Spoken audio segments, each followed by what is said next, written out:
Please give a warm Georgia Tech welcome to John Hayes. Thank you very much.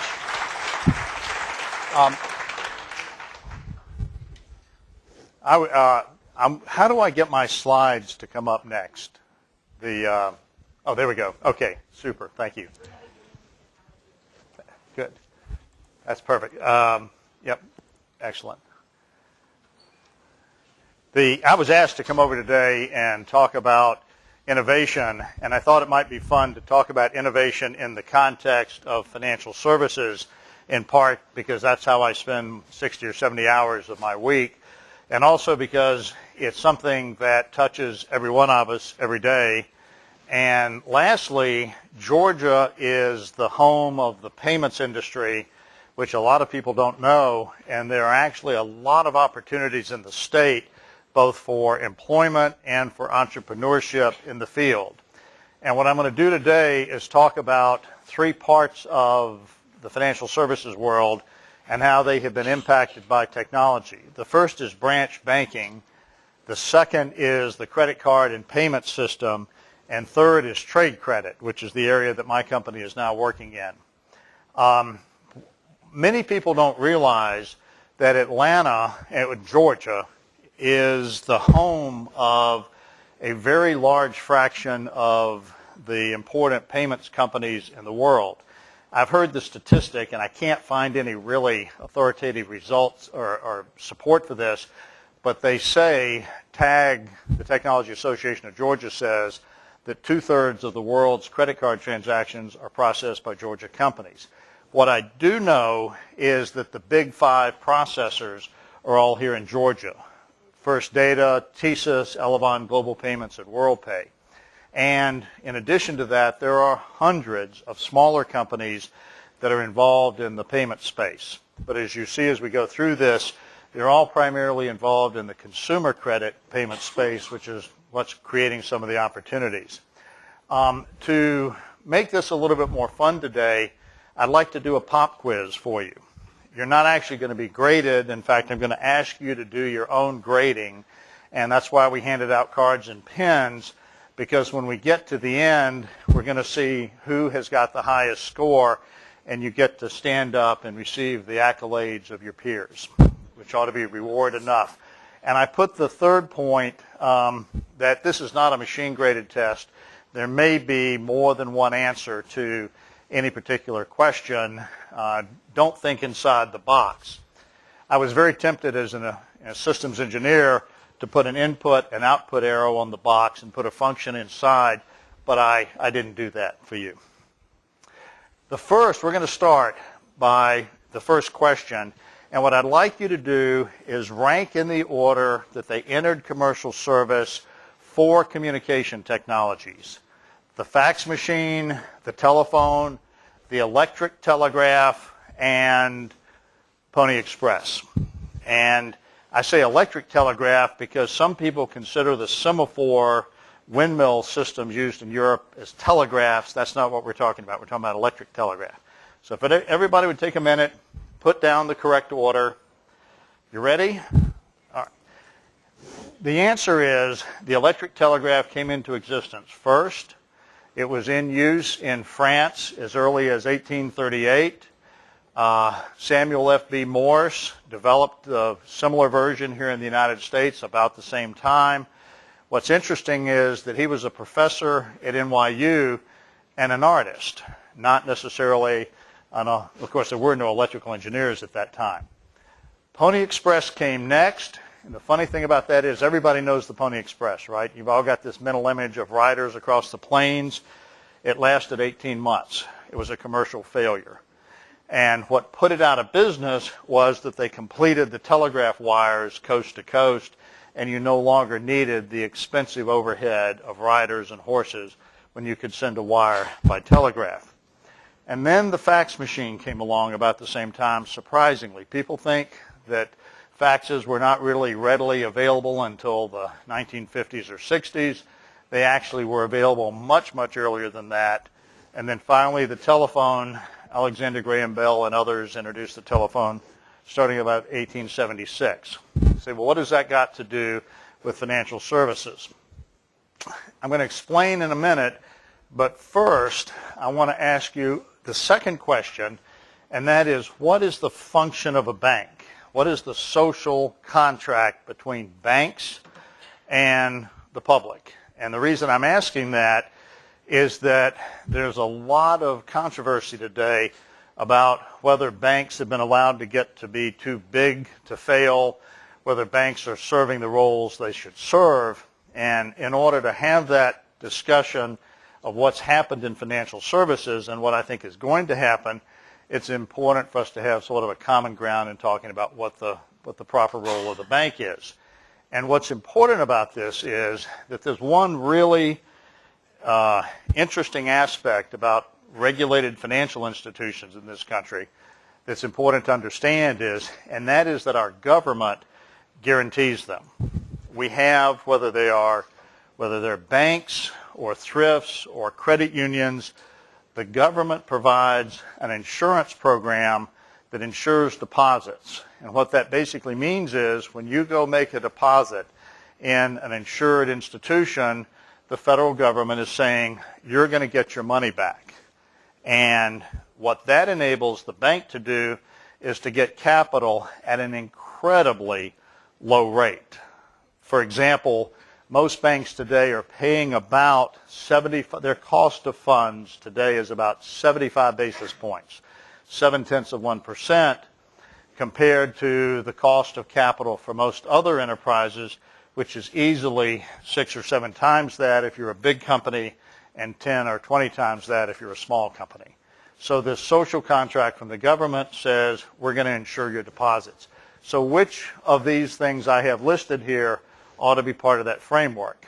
Well, I have said that clearly A through D are what the traditional role of the bank is. Whether or not you agree that the bank is there to make money for investors or not is open for debate, because the interesting thing is, and by the way, it doesn't matter how you answered it, as long as you've got A through D, you should give yourself 2 points. We have institutions in this country called credit unions, and we have a few mutual savings and loans, mutual thrifts, that are not owned by investors. They're owned by the members, and they're operated more from a service standpoint than they are for return to investors, which sort of puts them in a little bit different category in terms of their orientation, but not quite enough. Okay, so let's talk a little bit about banks in the country. Everybody knows what a bank is. It's where you make a deposit and where you can get a loan and you can get your money back out of it easily by writing a check or by using a debit card, or they might make you a loan and you get money out and you're able to spend it on the credit side of the transaction rather than it coming out of your deposit. There are basically 3 kinds of banks in the U.S. There are commercial banks, which originally were chartered to serve businesses. There are thrifts, also called savings and loans, which were originally chartered to make loans to consumers, primarily home loans. In fact, in many parts of the country, they're called building and loan. Does anybody watch the movie at Christmas time, It's a Wonderful Life? A few of you have seen it. It's played repeatedly at my house at Christmas time. There are actually 2 great scenes in that movie that talk about the role of the Bailey building and loan. One of them is when there's the run on the bank and is standing there saying the money's not here, your money is in his house, your money is in her house. And that's what buildings and loans did. They took in savings, they turned around and made loans out for long term. And then finally, there are credit unions, which are relatively new in this country. They're about 80 years old. They were created in the 1930s originally. And they are member-owned, and they were primarily for a company or a community group could organize a credit union because there was very little credit for consumers during the Depression. All of these organizations have either a federal charter or a state charter, and even the ones that have a state charter can get federal insurance. So they're all insured through some kind of a federal program.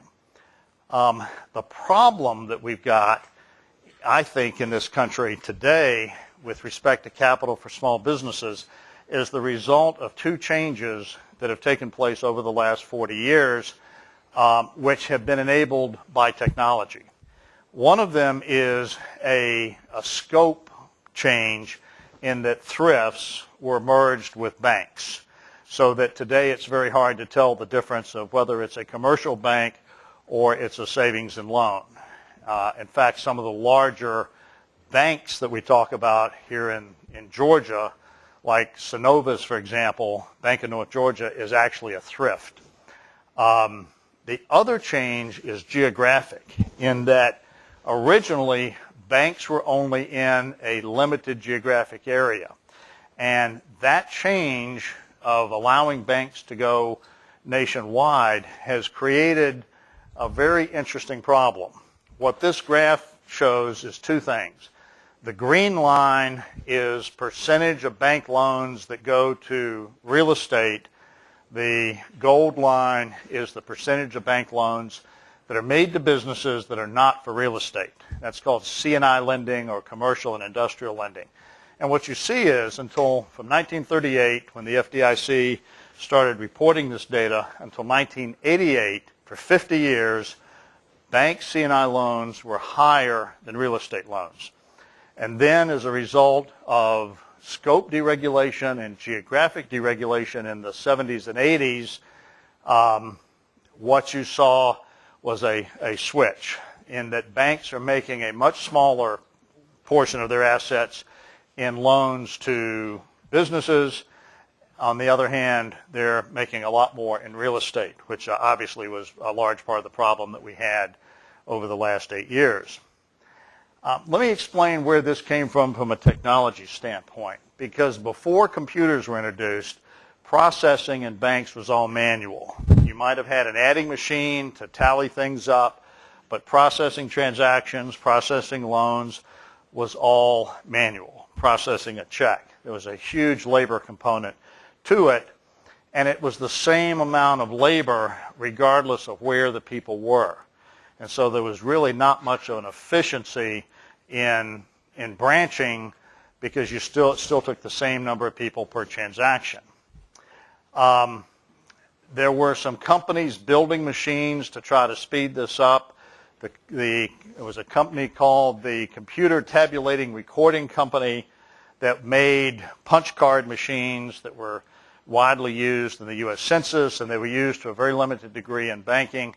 That company changed its name to IBM in 1924 and continued to build machines trying to serve financial services. So, next question. This is a hard one.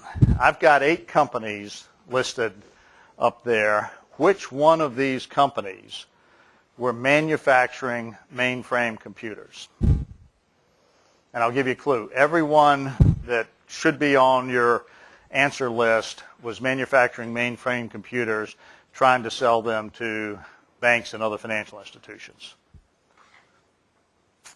Give you a minute.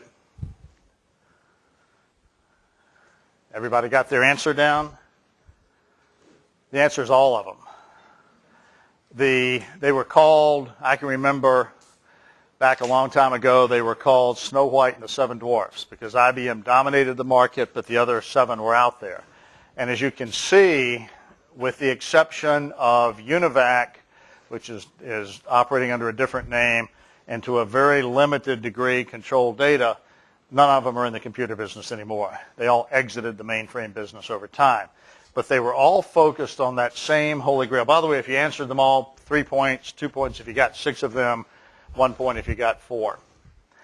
They were all focused on the same holy grail, which was to help reduce the headcount in financial institutions, to help reduce that labor component of processing transactions. The most successful machine to do that was the IBM 360, which IBM came out with actually announced it in the late 50s, put it on the market in the early 60s, and it really did well in financial services. If you're very attentive, you'll see that's actually an IBM 1401 that's in the picture, but you'd have to be a real nerd to know that. The other thing that happened that came along at the same time was data communications, in that mainframes were very expensive, very big, and it made a whole lot more sense to be able to put a terminal remotely someplace else and communicate with the mainframe computer over a phone line. We call that cloud computing today. We called it time sharing 40 years ago.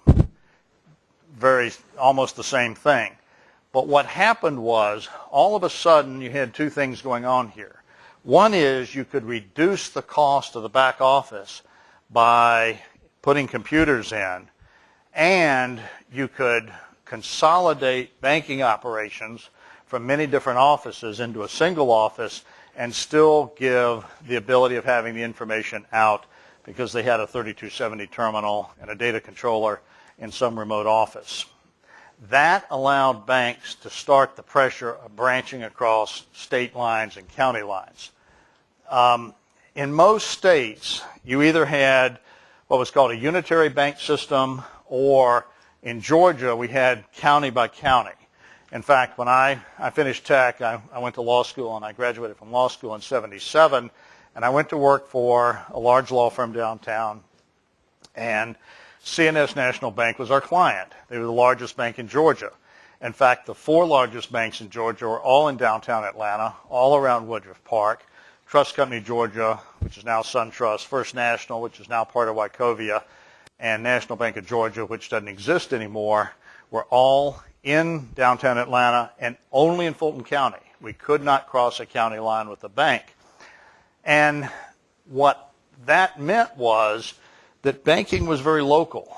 I mean, if you wanted to get a loan for your business, you went down to the bank, you sat down with a senior banker who understood how to read financial statements, who understood the cash flows in businesses, and you negotiated a loan. In fact, Mills Lane, who was CEO of CNS National Bank, made it a habit of being on the banking floor personally at least 2 mornings a week, and would meet customers who came in. He had a famous line, "Can I sell you some money today?"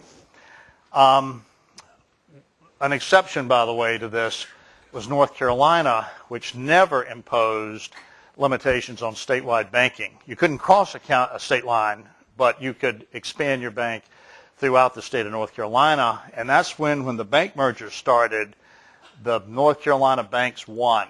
That's why NCNB came, bought CNS Bank, created Nations Bank, and they later bought Bank of America and renamed the whole bank Bank of America. They were North Carolina Bank. Wachovia was a North Carolina bank, which then failed in the mortgage meltdown and is now part of Wells Fargo. But the North Carolina banks were much larger, much stronger when the consolidation started. There were two things going on in the 70s that were putting pressure on regulators, or causing the banks to try to put pressure on regulators and on legislators to expand banking. One was the Arab oil embargo and the recession that came out of that. The other was the technology was starting to become available to actually do branch banking. ATMs were introduced, which is essentially an automated branch. It's an automated teller machine that sits someplace away from the bank, and which the banking regulators all viewed as a branch. You couldn't put an ATM in unless you licensed it as a branch. This basically made the states, including Georgia, relax their regulations, allowed the banks to branch statewide, and then ultimately allowed the banks to enter into compacts with other states and move across state lines. And finally, by the mid-90s, banks could go anywhere in the country they wanted to economically. And that was all enabled because of the computer and data communications. So one of the things that really helped the banks do this, particularly with operation of ATMs, was the invention of the Smart Modem. The modem, of course, is a device that translates data into an analog signal so it can be put over a phone line. And the modems before the Smart Modem was invented were pretty dumb. And so the question is, where did the Smart Modem come from? Did IBM do it to expand the products it was selling to banks? Did NCR do it to expand what it was selling to retailers and also to banks? Motorola, who was the biggest modem manufacturer in the country, and they were selling to governments, to the military, and a lot of folks, or did a 20-something Georgia Tech alumnus create it? from the snickering in the room, I can tell that you all pretty much know the answer. Of course, it was Dennis Hayes, same last name as mine, no relation. Dennis finished Tech. I'm not sure he graduated, but I know he was at Tech at the same time I was, and then he worked for National Data. And he and a guy named Dale Hetherington were at National Data, and National Data was a healthcare information processor and a credit card processor out on the access road on I-85. And Dennis and Dale were working out there and saw the kind of modems they were using to communicate with, and like all good entrepreneurs said, we can do it better. And they got up and they left and they started Hayes modem, Hayes microcomputer on Dennis's dining room table. And there are 3 points about this that I want to emphasize. One, in addition to the basic fact that if you go to Georgia Tech, you can do anything. One is that most innovation comes from the demand side, not from the supply side. Dennis and Dale were working for a user of modems, not a manufacturer of modems. So many times you'll see the demand side have a better understanding of what the shortcomings are in the marketplace, as opposed to the supply side who's got a vested interest in the products that are out there. Second is small companies innovate more than large. This has not always been the case. At one point, most of the innovation in this country was coming out of Bell Labs, of General Electric, and other large organizations. But certainly since the 50s, you've seen that shift so that more innovation happens in smaller companies. It's not that there's smarter people working in smaller companies. I think it's because smaller companies aren't burdened with the processes that a large company has to go through for innovation to catch hold and to prosper. We're actually doing a project right now with a large company, wonderful company, very smart people. They have a very formal process for managing innovation, and not surprisingly, it's taking 2 to 3 times longer for this project to come to life through their process than if we were doing it without. And finally, I should be plural in engineers, but hey, I'm an engineer. I can't always put the right S's. Engineers innovate more than bankers. And so you're going to see a lot more innovation come out of places that you've got engineers than pure bankers. That's certainly true in what we're doing. If you got Dennis, please give yourself 3 points. The result of all of this, the result of the adoption of technology, the march of technology in banking, is that we now have about 1/3 the number of banks in the U.S. today that we had 30 years ago, and those banks have 4.5 to 5 times as much in deposits. So we've got fewer banks, and they're much larger. What that means, what's not quite so evident from that, is that this old way that CNS Bank operated, where you had a senior banker sitting on the banking floor who understood financial statements, understood the cash cycle of a business, isn't there anymore to do the loans to a small business that's not real estate. Of course, banks are very happy to do real estate lending because, as we all know, you can't get hurt with dirt. Real estate never goes down in value, so it's always a safe loan. This chart shows what's happened in the last 12 years. If you actually take this chart back several years before this, it looks even worse. But this is a chart of how much of bank assets are being loaned to small businesses for C&I loans, non-real estate loans to small businesses. And the FDIC definition of this, from where this data comes from, is loans of $1 million or less. And so that's, you got to be a medium size to small business to be in this bracket. And what it's basically saying is that the total number, the total percentage of bank assets going to C&I lending of all banks has dropped from about 3.6% to less than 2%. And the worst part about it is that those banks under $10 billion in sales, those community banks that used to be or expected to be the primary supporter of small businesses, are even worse. They've gone from 2.7 to about 1.4%. And what this is causing, we think, is the perpetual high unemployment in many areas. we don't think it's a coincidence that Georgia has the highest unemployment rate in the country and also had the largest failure of community banks over the past 5 years. Banks have retreated from supporting small business, and you don't see that anywhere clearer than here in Georgia. And that's happened in part because the banks were able to get larger because the technology enabled them to do so. The technology innovations that you saw in branch banking also gave rise to a whole new system out there called the credit card and the payment system, which, as I said earlier, I showed you the map, is extremely important for Georgia. And let me talk about that for a minute. So question number 5, what is this thing on the screen and what is it used for? Valve, vacuum tube, amplifier, switch, or light bulb? All right, everything but a light bulb. It's made like a light bulb. It's got glass, it's got a vacuum in it, it's got a filament, but the important part about it is that it can be used as an amplifier or a switch. And for 50 years, that was its primary application from 1906, 1907 until the 50s. It's what made electronics possible. It's what made radio, radar, the first television, the very first computers, long-distance telephone amplification, huge advances in electrical engineering, understanding about how electronics works. The problem with it is it's like a light bulb, and it's got filaments, and the filaments are fragile, and they burn out. And so they're not all that useful in certain applications. And so the result that came out of it was a huge investment in trying to develop a better alternative, and that better alternative was the transistor. So question number 6 is, who invented the first transistor?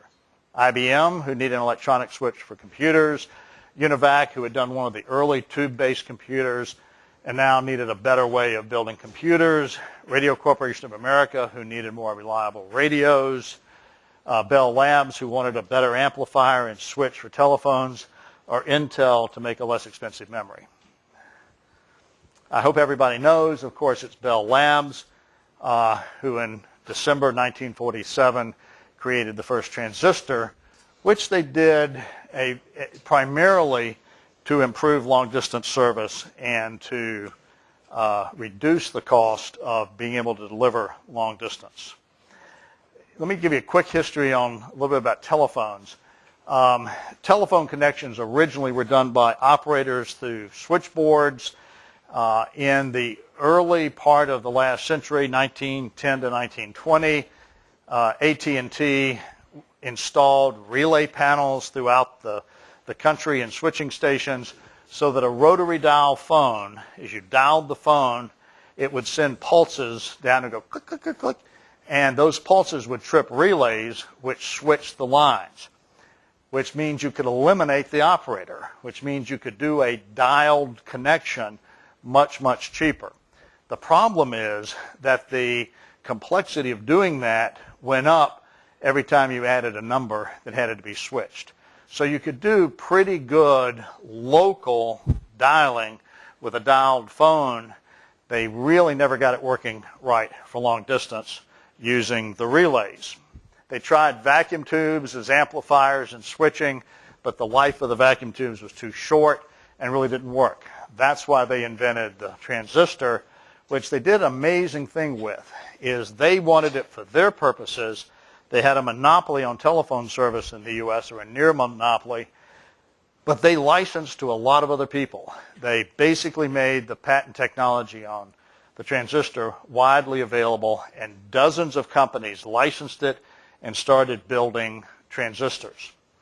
Of course, the transistor led to the development of the integrated circuit, which basically is just a whole lot of transistors and resistors and capacitors on a single piece of silicon. But what it did was it allowed them to now do what they had done 50 or 60 years before with local service, and that is to make long distance electronic and switchable. And they did it with a touch-tone phone. So when you push the button on a touch-tone phone, you get 2 frequencies sent out, and the circuitry, the transistor-based circuitry, can then switch that. which made it no longer necessary to have an operator place your long-distance call. Have you ever seen the movies from the 30s or so where somebody's going to call across the country and people have to plug together the telephone call and then they say your call to the West Coast is ready? It used to cost $15 to call San Francisco from Atlanta, and that was $50. And so if you're trying to do a credit card system and you want to approve a transaction, you can't approve a transaction outside your local area with very expensive phone service. And so what the electronic switching did was it dramatically reduced the cost of long distance, which made it possible to place calls to verify a credit card. And initially, it was all done manually. You'd call a number, you'd tell them your merchant number, tell them the card number, and they'd give you an authorization. Then they got to the point that you could actually punch in the number on the phone. So you had a 6 or 7 digit merchant number, you had a 12-digit card number, you had the amount you were approving, and if you got it wrong, you screwed up the transaction. It was very frustrating for merchants. Then IBM, and this, by the way, I should have made the comment that Bell Labs creating the transistor and IBM creating the MAD card is an obvious exception to what I said that most innovation comes out of small companies, because here were 2 great innovations that came out of large companies. But IBM developed the first MAD card in the early 70s, and very quickly after that, dozens of companies created the MAD card reading terminals so that now all you have to do with a credit card is to do a swipe. And what that allowed is for the credit card to become ubiquitous, so that today we have more than 98% of all consumer transactions are managed by financial institutions, in part because the credit card is now able to be done so quickly and inexpensively. At the same time, the same kind of technology has helped other consumer lending come up that same curve. So basically, in the card system, there are 3 primary technologies that enabled it to happen. One is digital computers to process the transactions. The second is the inexpensive long distance that was created through the transistor, and then eventually migrating to be able to use mag stripe terminals. And finally, a third technology, and that is consumer credit scoring, which, like many things, wasn't developed by bankers or by credit bureaus. It was developed by an engineer and a mathematician named Bill Fair and Earl Isaacs, who created Fair-Isaacs, which is the FICO score that we all are tagged with, like it or not. This progression dramatically impacted Georgia because we happened to be in a very favorable situation. We didn't develop any of the core technology. This was all developed other places. What we had is some companies here that were in the business, including National Data. Remember the company that Dennis Hayes worked for, and Columbus Bank and Trust down in Columbus, who had done an in-house credit card operation that became Total Systems, or TSYS, which is now the 2nd largest in the world.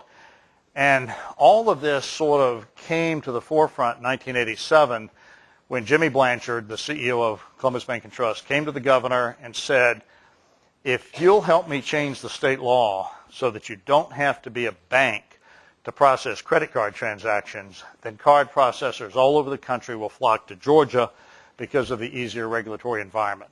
The governor did it, the legislature passed it, and within 2 years, we were the home of the payments industry. Many other states passed similar legislation later, but by that time it was too late. They had come to Georgia, and they have pretty much stayed.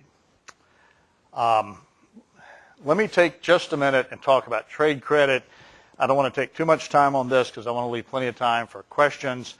Trade credit is a huge market in Georgia, a huge market, period, and I think it has a lot of interesting implications for the state. But to ask the question, let me start by asking, what's the total annual sales of businesses in the U.S.?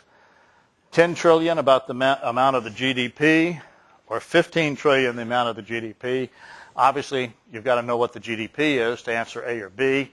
C, about 35 trillion, more than twice the gross domestic product, or $100 gazillion, just too big to be measured.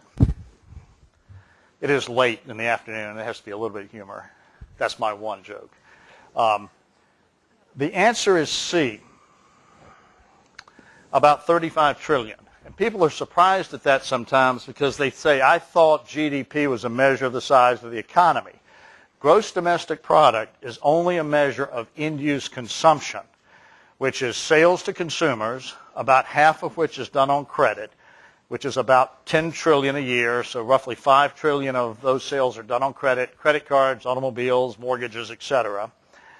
Sales to businesses and governments for their end-use consumption, those two numbers together make up GDP, and then you've got sales to businesses for resale. The mine sells the ore to the smelter, who sells it to the machinery, who sells it to the automobile manufacturer, who sells it to the dealer, who sells it to the consumer. Each one of those steps along the way is a sale, and they're all done on credit.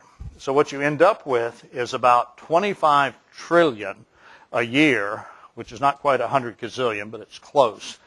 25 trillion a year in trade sales, a large part of which is done on credit, and 5 trillion a year of consumer credit sales. Okay. I said a few minutes ago when I showed you that chart of the credit card growth that 98% of consumer credit in the U.S. is done through financial institutions, managed and the risk taken by financial institutions. So, and that's of a $5 trillion market. Of the 25 trillion trade market, what percentage is managed by financial institutions? 4%, 20%, 40%, or more than 60%?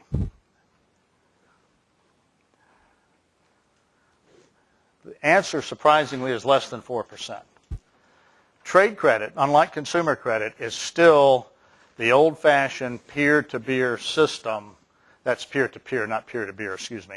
Peer-to-peer system that's been in place for 4,000 years. And it has never been fully adopted by financial institutions, at least not yet. Of that 25 trillion, about a third, or 8 trillion, is trade credit, trade transactions originated by small businesses. So about a third of the total is small business originated. So if you got A, please give yourself 5 points. Let me go back to my slide earlier and talk about why this particular slide is such a problem, and that is C&I lending, commercial and industrial lending, which is loans to businesses not secured by real estate, is primarily secured by trade credit. Receivables are the biggest asset of most B2B businesses, more than property, plant, and equipment, more than inventory, for most of them. And banks won't loan on it. Banks will not use it as collateral, which is creating the problem out there. These two charts show how much bank debt is available in the market. If you're a large company, you can fund about 50% of your needs for trade credit with C&I loans from banks. If you're a small company, it's 24%.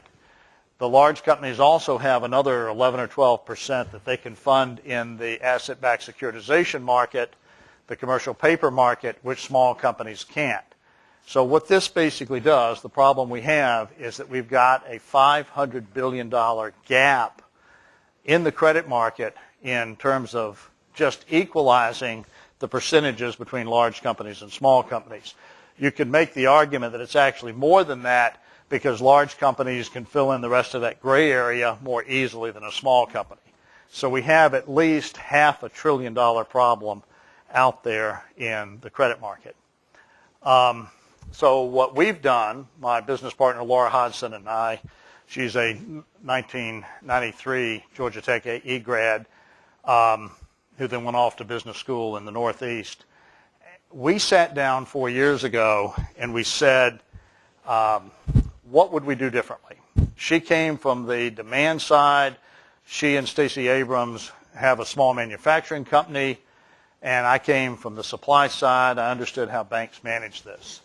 And we looked at the card system, we looked at asset-based lending, we looked at all of these things, and we basically did what good engineers do. We figured out where the friction was, and we reduced the friction.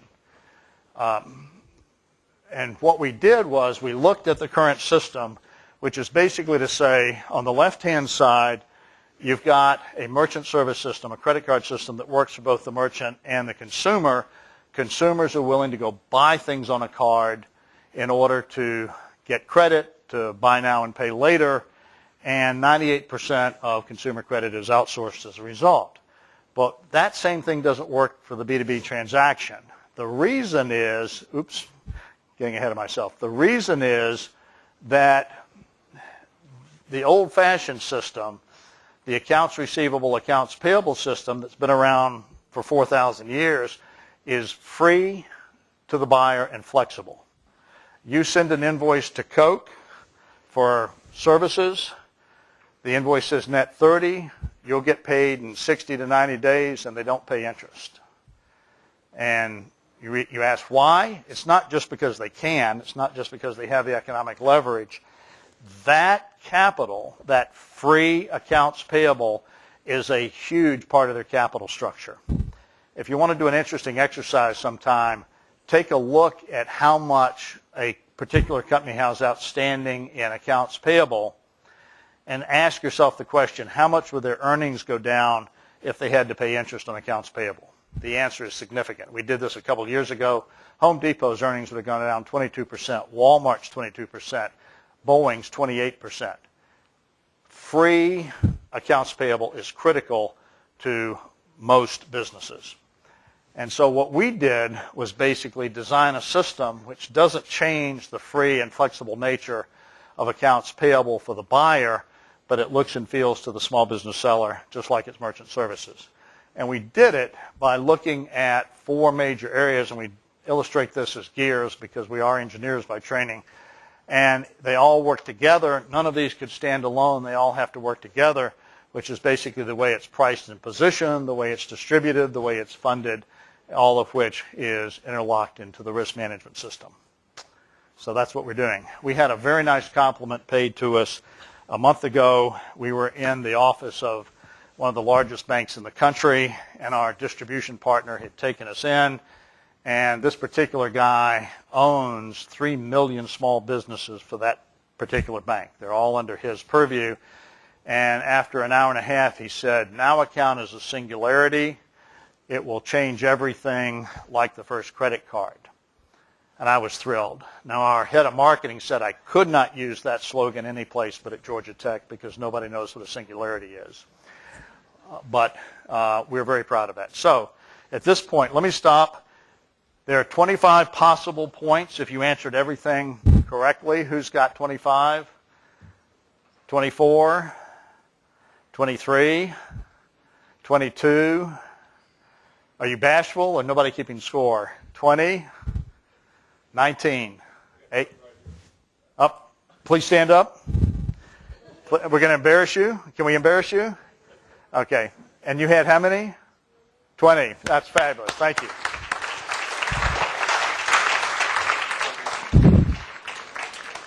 We have a few minutes for questions. Can I open it up? What's the difference between NOWAccount and factoring? I'm sorry, say? What's the difference between NOWAccount and factoring?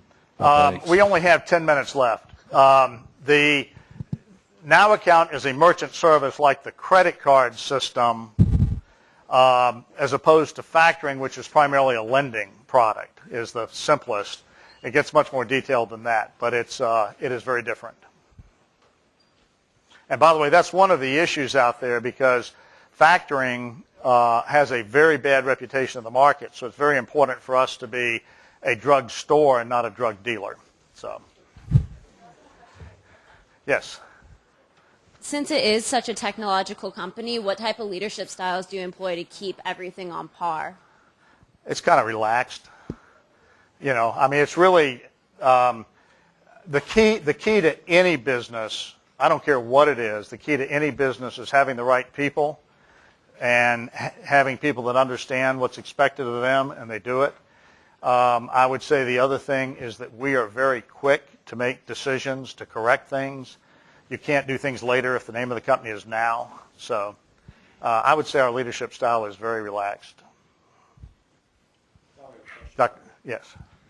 You mentioned that bank lending has decreased a lot towards small businesses, especially in Georgia. Is that the case in any other state? And if so, is anything being done like to provide to small businesses, or anything you guys do, or like? Now, it's Georgia's not alone in that. It's a national problem.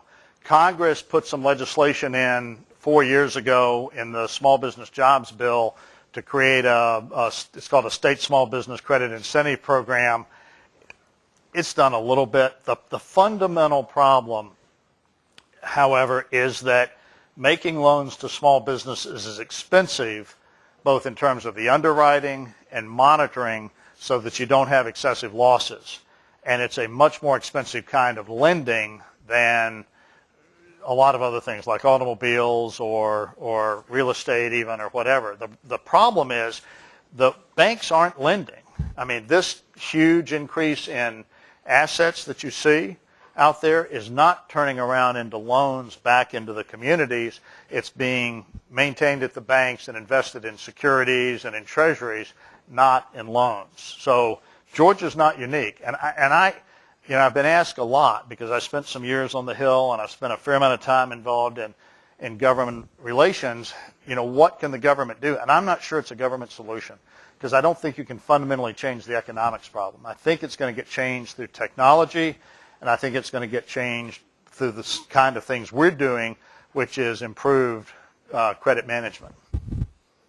And there's some really innovative companies out there like On Deck and Lending Club and some folks like that are trying those kind of things in the lending space. We're not in the lending space. We're a merchant service. We're actually buying the asset. But we have the same kind of credit issues. Yes, sir. Can you compare with the other company you created, F-Trans, the business model of F-Trans versus Sure. NOWAccount, and also Cabbage? So there's, in a Yeah. similar space. F-Trans, which is across the street, or was across the street, was an ATDC, still is an ATDC company, but they've now moved out to Alpharetta, is trying to solve this problem internally within banks. And they're doing it. Their largest shareholder is the venture capital affiliate of Synovus. Synovus was their largest lender for a long time. They're trying to solve the problem within the context of banks. And I would say the biggest difference is that when Synovus hiccuped with real estate lending, Sea Island and condominiums in South Carolina, that hiccup blew F-Trans out the door for 6 months. So it survived, but it was really a tough time. NOWAccount is not relying on any single financial institution. We have, one of the things we did is redundancy across the board, including where the cash is coming from. Cabbage is a lender, and they are loaning on future credit card receivables primarily, although they're trying to do some other small business lending today. They are a lender. They're not a merchant service. They are lending on consumer merchant service receipts. Very different business model. Can you tell us a little bit more about how NOWAccount operates and came to where it is now?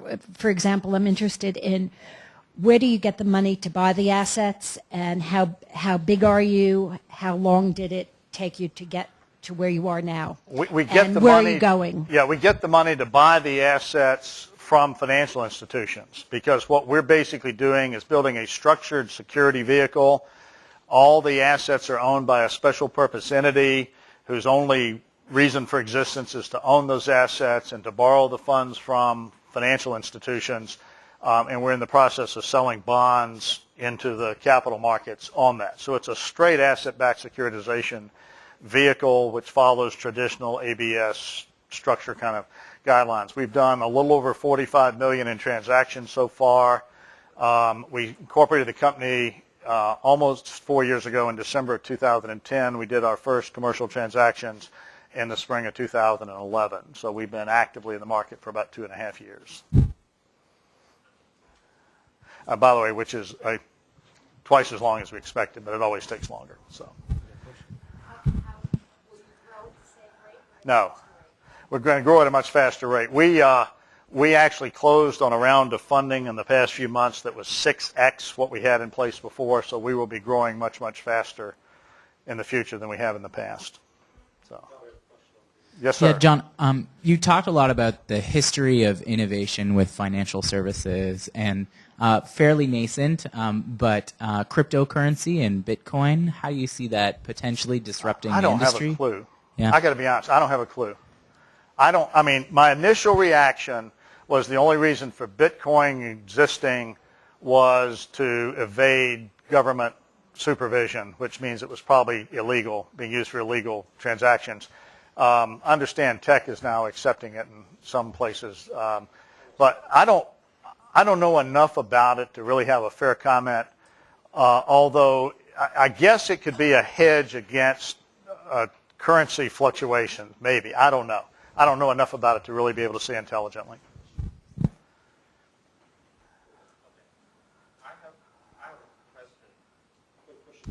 Yeah, I have a question on how NOWAccounts see that the current in the peer-to-peer lending space. Is there a possibility for integrating? Actually, we've had the opportunity of working with two large organizations. One, a collection of financial institutions looking at that question. Another, a large service provider to financial institutions looking at exactly that same question. And the first observation I would make is that a lot of these companies out there being called peer-to-peer lenders are in fact not peer-to-peer lenders. They're simply unregulated institutions in that they are aggregating dollars from one side and lending it out on the other. There are very few real peer-to-peer lending platforms out there, except the one that we're trying to disintermediate, and that is trade credit. Trade credit, where one business gives their customer credit, is pure peer-to-peer lending and has been for 4,000 years. And we think it can be done much more efficiently if you aggregate the middle component, where you aggregate the assets into a single pool that can be managed, and you fund that with money from the capital markets. So I guess we're kind of, we have a skeptical view of the label peer-to-peer lending. Now, by the same token, a lot of the companies that are being labeled peer-to-peer lending, like Can and On Deck and Lending Club and those folks, they're actually doing a very valuable service because they're stepping up and trying to make capital available for small businesses that the financial institutions won't. So, did that respond? Good. I have another question. So what are the other opportunities in the fintech industry, financial technology industry Atlanta is famous for? Like, how should tech students prepare for the opportunities? I guess I would have two comments for that. One, do not take Ritalin. And number two, keep your eyes open for opportunities and just look. I mean, there are amazing street here at the ATDC and throughout the whole area. There are great small companies. And one advice I give to tech students is don't feel like you need to go work for a big company. Your first job out of tech doesn't need to be working for a large company. Be open, be willing to go work for a small company, even if it fails, because with your degree and your training, you're going to get another job. And you ought to take advantage of that flexibility to see what you can learn. You'll learn a lot more in a small entrepreneurial company than you will in most large organizations, in my view. Yes, ma'am. Can you give your opinion on microlending and how it can be better utilized in the United States? You know, I know what it is, but I have so little knowledge of it that I couldn't venture an opinion. I don't really know. John, thanks for coming to Georgia Tech today. Thank you very much. Thank you.